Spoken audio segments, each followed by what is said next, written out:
بقول لك ايه يا حموكشه؟ تعال ننصب على الراجل العبيط ده تاني. بقول لك ايه يا عمو، عايزين اي حاجه لله يا عمو، عشان صاحب الغلبان ده يا عمو عايز حاجه لله. انا بشبع عليك انت وهو يابا. انت كنت هنا قبل كده يا قض.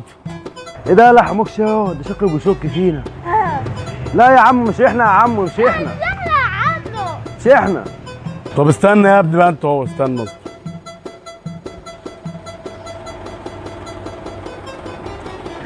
خد دول انت وهو. الله، حلوين حلوين حلوين دول يا حموكشه. طب ماشي، شكرا يا عمو. يلا بقى حموكشه بقى ايه، نغير عشان احنا كده نصبنا على الراجل العبيط ده. غير بسرعه بقى، غير بسرعه.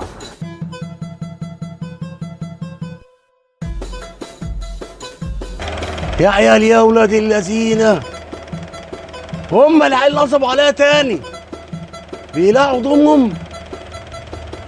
يا ولاد اللذينه، خد يا خد يا ولا خد يالا.